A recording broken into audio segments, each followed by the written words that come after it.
उत्तराखंड से इस वक्त ऐसी दर्दनाक खबर सामने आई है जिसने हर किसी की आंखें नम कर दी है। कहते हैं कि सच्ची दोस्ती सिर्फ खुशियों में साथ निभाने का नाम नहीं होती, बल्कि मुश्किल वक्त में दोस्त के लिए अपनी जान तक दांव पर लगाने का जज्बा भी रखती है।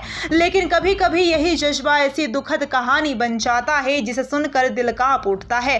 कोसी नदी के किनारे घटी ये घटना दोस्त की ऐसी मिसाल बन गई जिसे लोग लंबे समय तक याद रखेंगे। बताया जा रहा है कि 7 दोस्त घूमने फिरने और मौज मस्ती के लिए कोसी नदी के पास पहुंचे थे। हंसी मजाक और खुशियों के बीच किसी ने नहीं सोचा था कि कुछ ही देर में ये दिन मातम में बदल जाएगा।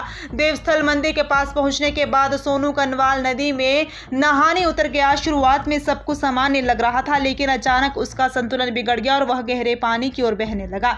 देखते ही देखते सोनू खुद को संभाल नहीं पाया और मदद के लिए संघर्ष करने लगा।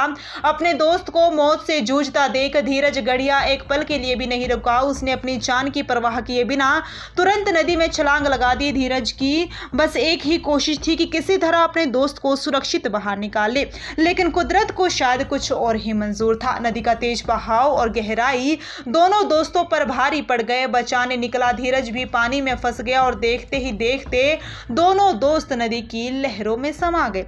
मौके पर मौजूद अन्य दोस्तों ने शोर मचाया और स्थानीय लोगों के साथ पुलिस को सूचना दी।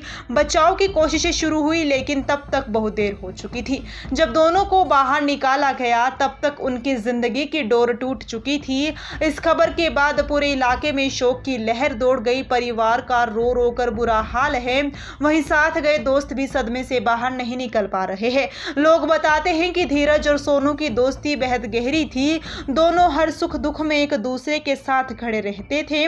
शायद यही वजह थी कि धीरज ने अपने दोस्त को बचाने के लिए बिना कुछ सोचे मौत से मुकाबला करने का फैसला कर लिया। यह हादसा भले ही दुखद अंत लेकर आया हो, लेकिन दोनों दोस्तों की कहानी हमेशा इस बात के लिए याद की जाएगी कि सच्ची दोस्ती मौत के डर से भी बड़ी होती है।